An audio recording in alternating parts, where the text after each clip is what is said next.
Gentlemen, Phil Harris, Rochester, Dennis Day, and yours truly, Don Wilson.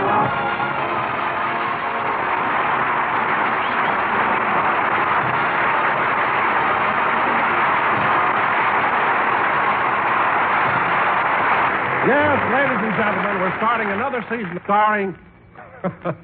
Now, isn't that silly? After all these years, you know who's the star of the program. So let's go out to you-know-whose house in Beverly Hills and... Uh-oh, there's an express truck turning the corner into guess-whose street. Hey, Joe, whose trunk do we deliver next? Just a minute, I'll look it up in a book. Hello, what do you know? The next trunk goes to the star of the program. Who's that? Who's that? Hyman. Hyman, look at me. Oh, what's the matter? You said the next trunk belongs to the star of the program. And all I said was, who's that? Hyman, after all these years, you don't know who?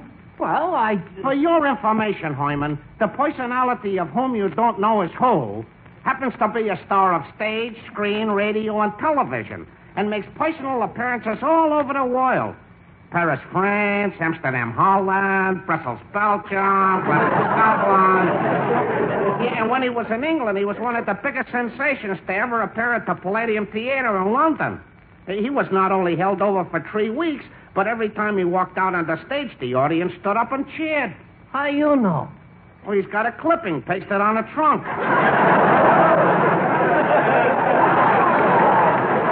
Now, come on, help me carry this trunk up to the door. Okay.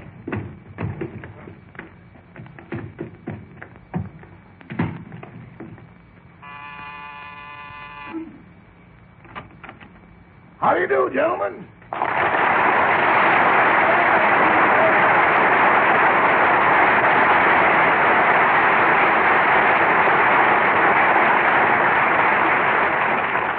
According to the tag, this trunk belongs to Mr. Jack Benny. Oh, this is his house. Bring it right in. Yeah, okay.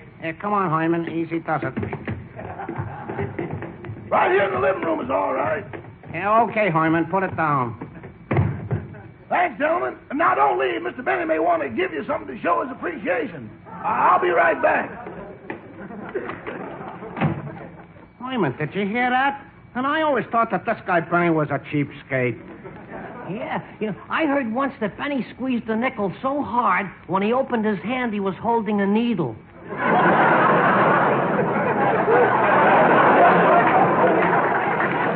Yeah, boy, he must have a grip like Well, here you are, gentlemen. I told Mr. Benny that you delivered his trunk, and here's a $5 bill for each of you. Wow!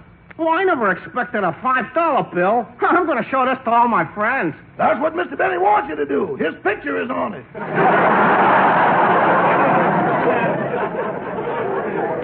Now, if you have any more luggage for Mr. Benny, please bring it in. Hey, Joe, what about the trunk for Dennis Day?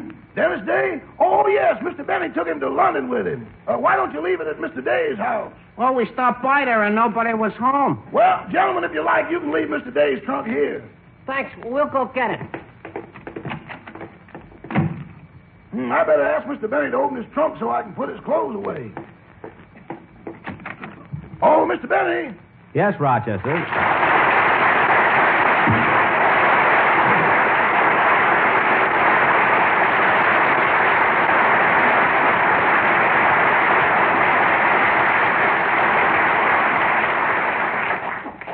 Boss, if you give me the key to your trunk, I'll put your clothes away. Okay, I got it right here on my keychain.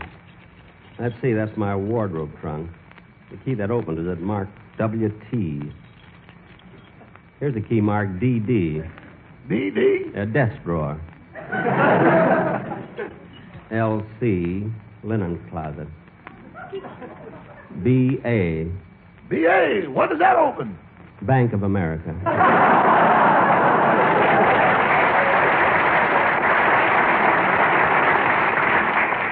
Now, let's see. SM. What's that? Santa Monica branch.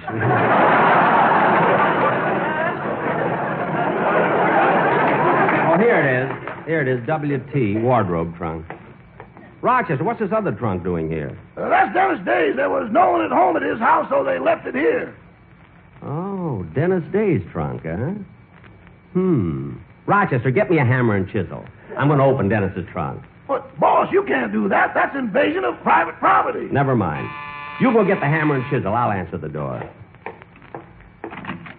Mary! Hello, Jack.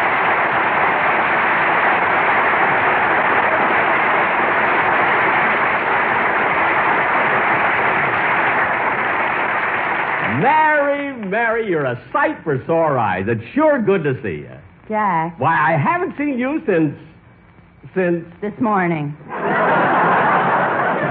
right, I was only trying to make it exciting. Come on in. Anyway, Mary, when you did come over this morning, I was so anxious to see you, I jumped out of bed, ran downstairs. You didn't even kiss me. Well, you look so silly standing there in those Dr. Dentons. Now, Mary... Oh, Jack, I see your luggage arrived. Yeah, I got to send these clothes out to be cleaned and pressed. Mary, look through those gray slacks, see if I left anything in the pockets. Okay. I guess after such a long trip, all my clothes need cleaning and pressing. Pressing, anyway. Mary, did you find anything in the pockets? Yeah. What? A quarter, 2 dimes, and 3 needles. No. Well, put my slacks on the chair. Here's the hammer and chisel, boss. Oh, hello, Miss Livingston. Hello, Rochester. Jack, what are you going to do? Mr. Day's trunk was delivered here, and Mr. Benny wants to break the lock off and open it. What? Why, Jack Benny, of all the nerve, just because you took Dennis to London with you, that doesn't give you the right to open his trunk. Mary. How would you like it if somebody forced the lock and went down into your vault? It wouldn't bother me. Those alligators would tear them to shreds.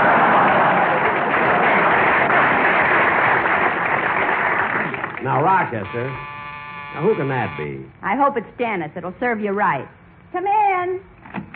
Hello, Mary. Hello, Jack. Well done!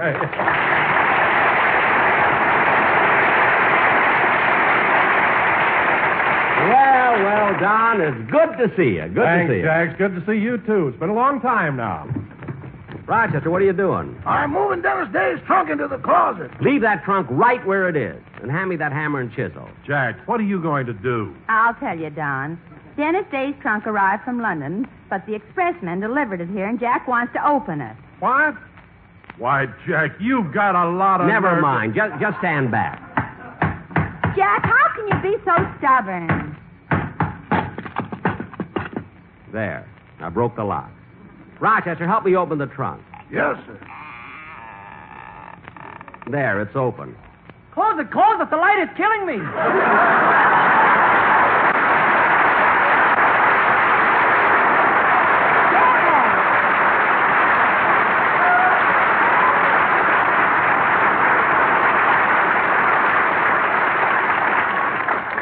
Hello, Mary. Hello, Don. Hello, Mr. Benny. You see, Dennis? I told you you'd live. It wasn't so bad, was it? Jack Benny, you ought to be ashamed of yourself. Huh? How could you make Dennis ride all the way from England to California in a trunk? That's the cheapest thing. Now, wait a minute, Mary. Don't jump to conclusions. This wasn't my fault. The day we were supposed to sail from England, Dennis lost his steamship ticket. That's right, Mary. Oh.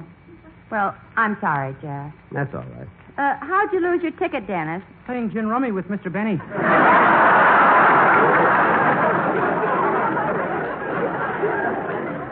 Gin rummy? Yeah, lucky I wasn't blitzed.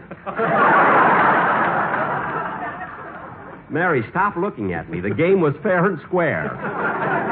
Dennis, if you were in the trunk that long, how in the world did you manage to eat? Oh, Mr. Benny took care of that with his water pistol. Water pistol? Yeah, 3 times a day he squirted soup through the keyhole.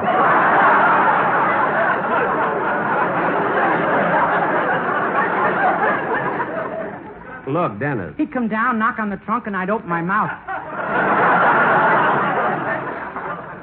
Dennis. Once I was asleep and I got an earful of chicken gumbo.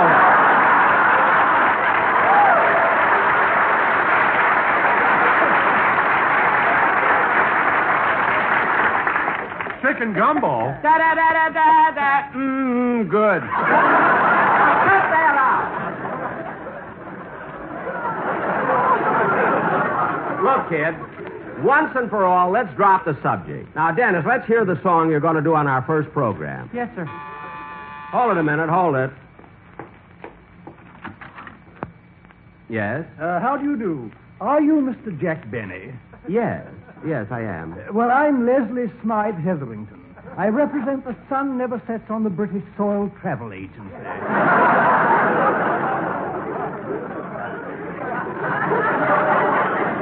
Oh, yes. They arranged my passage to England on the Cunard line. Quite. And I'm here to give you a refund on the unused portion of Dennis Day's ticket. Oh, good. By the way, did Mr. Day decide to remain in England? No. He's here in America. Oh, he flew back. No. Then how did he return? Well, he came back on the Oshkosh. Oshkosh. Is that a Dutch line? No, it's a luggage line.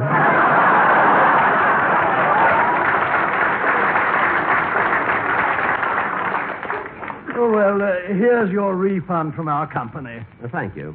Hey, wait a minute. This check is $243. It should be $250. I know. We deducted $7 you owed us. I owed your steamship company $7? What for? Extra soup. Oh, yes.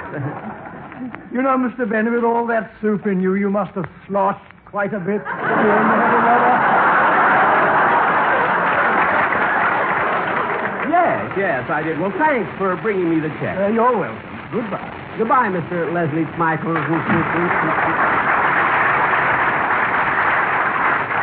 is that at the door, Mr. Benny? Never mind. Just sing, Dennis. Righto, Governor.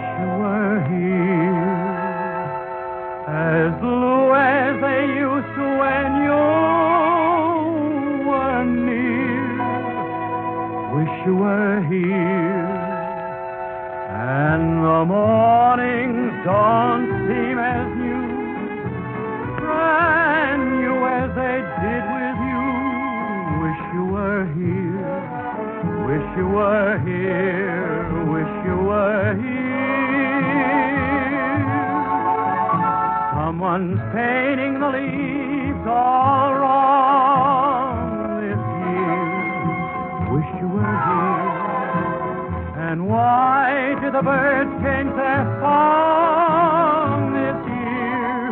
Wish you were here. They're not shining the stars as bright. They've stolen the joy from the night. Wish you were here. Wish you were here, wish you were here.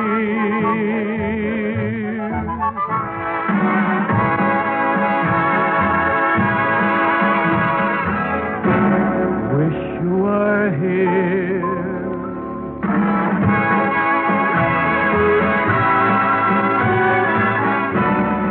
Wish you were here. They're not shining the stars as bright. They've stolen the joy from the night.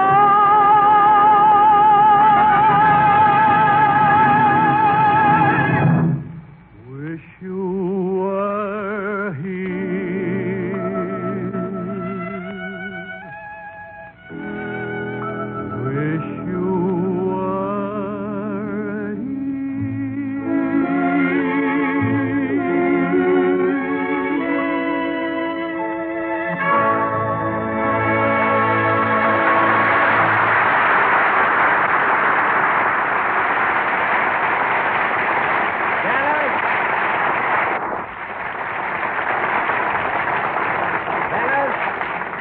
Dennis, that was grand. The 2 weeks in the trunk didn't hurt you a bit. Really, your voice really sounded great. Oh, I'll sound even better when I get my head out from between my knees. Oh, say, Mr. Benny, where's Phil Harris? Phil Harris? Yeah. Oh, I thought I told everybody. You see, Dennis, Phil has so many commitments with radio, television, and records that he won't be able to be with us this season. So I'm dickering with Bob Crosby. Bob Crosby? Yes. Do you like his music? Yeah, and a soup, too. Good. Dennis, stop with that. Look at Dennis. I don't want any... Oh, my goodness. What's the matter? It's 5:30. I'm supposed to be over at Crosby's house at 6. What for? Well, he hasn't signed his contract yet. You see, there's still some details we have to work out. So long, kids. I'll tell you what. I'll see you tomorrow. Okay. Oh, Rochester, Yes, boss. I'm going out. But what about dinner? Forget it. Forget it. It's your turn to cook for me. Oh, yes, I forgot. Happy birthday. I'll cook it for you next year. Okay. So long, boss. So long.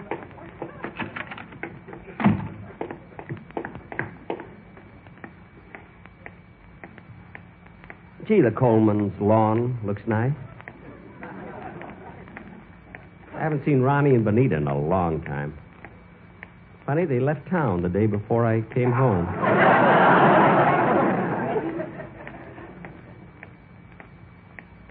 Last year, they went away the day before I came home, too.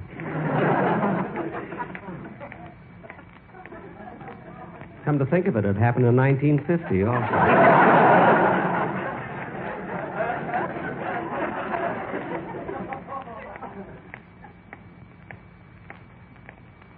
And in 1949.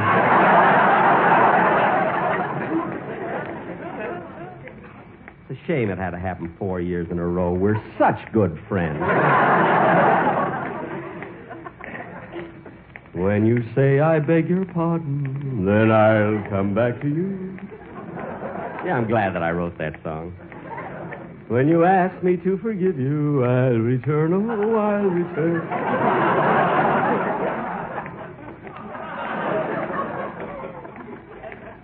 Gee, Beverly Hills is beautiful. So many movie stars live here. Esther Williams has been living across the street for about 5 years. She built the most beautiful swimming pool I've ever seen. I wonder when she's going to build a house.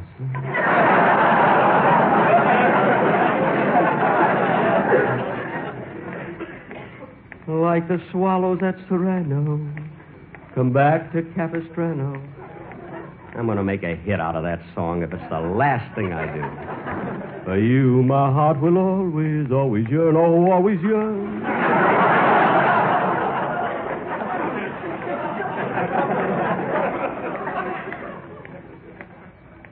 Gee, look at all these beautiful homes. Yes, sir, Beverly Hills is the swankiest neighborhood in the world. Sometimes I think they overdo it, though. Look at that white line down the middle of the street. Ermine.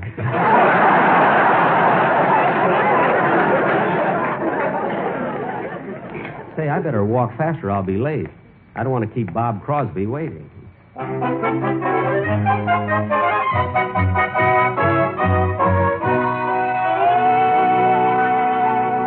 Daddy, are you busy? Well, I'm not busy now, Kathy, but I am expecting Mr. Benny soon.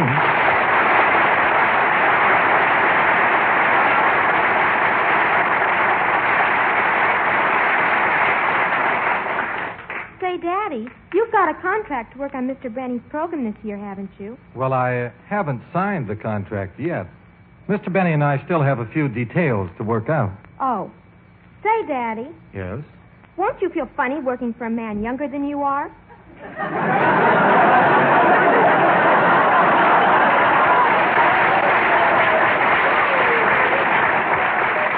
Kathy, he's not younger than I am. He said he's 39. Well, he's not 39.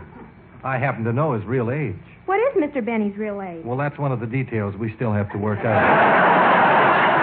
Well, I thought he was 39. Oh. You know, he's always talking about himself on the radio. Yes, that's right, honey. He does talk about himself. Daddy, are his eyes naturally blue? Mm-hmm. Is his hair naturally curly? Ain't even naturally there.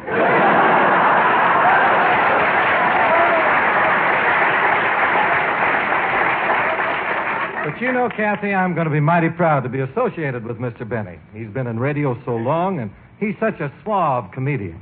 What does suave mean? Well, suave means when a person is... Well, I'll explain it later. Come in. Hello, Jack. Hiya, Bob. Come in, come in.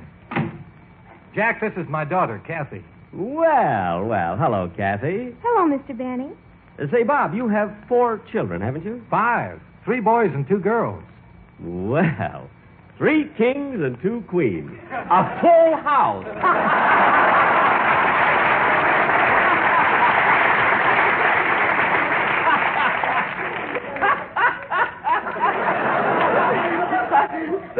Say, that's pretty good. Kathy, honey, where are you going? To get a dictionary, I want to look up the word suave. Well, don't you do it. You'll make a liar out of me. What's that? Oh, nothing. No. Now, Bob, getting down to business, did you get the contract I sent over? Yes, I got the contract, but I haven't signed it yet. Sort of wanted my lawyer to look at it first. Lawyer? For heaven's sakes, Bob. This is a simple little agreement between friends. What do you need a lawyer for? Well, there's something I don't quite understand on page 906.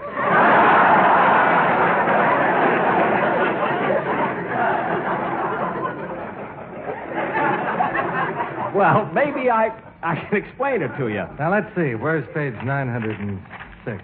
It's in the middle. Oh, yeah. Here it is. Here's the clause that I don't quite understand. It's clause 18. Clause 18. The party of the second part, Bob Crosby, shall retain all the musicians who have been on the program previously. Well, that's fine. This is the part I didn't quite get. It will be his responsibility to see that the music on their stands is always in such a position that they can read it.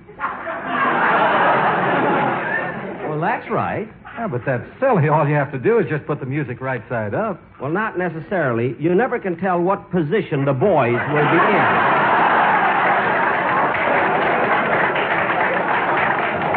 Oh, I see. Well, what about clause 21? Bob Crosby will have the responsibility of providing Frank Remley with his 3 Bs. Now, what in the world are Remley's 3 Bs? Banjo, beer, and bail. Not necessarily in the order named.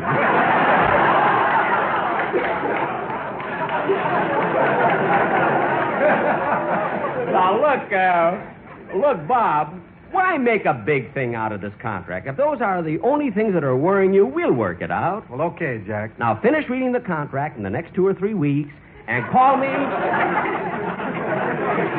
when you're ready to sign it. Okay. See you later. So long, Bob. Goodbye, Kathy. Goodbye, Mr. Benny. Kathy, honey, will you put this contract back on my desk? Yes, Daddy. When you say I beg your pardon, then I'll come back to you, la la la.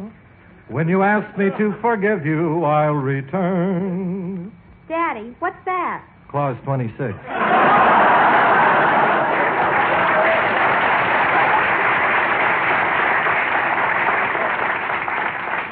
Daddy, you mean? Yes, darling, I'll do anything to send you kids through college. Like to swallow that Serrano, come back to Capistrano.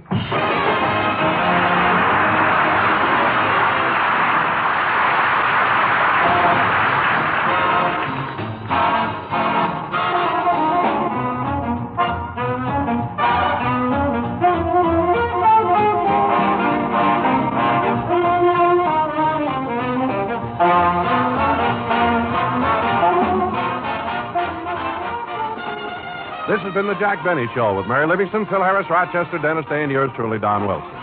Jack Benny comes to you each week at this time through the facilities of the United States Armed Forces Radio Service.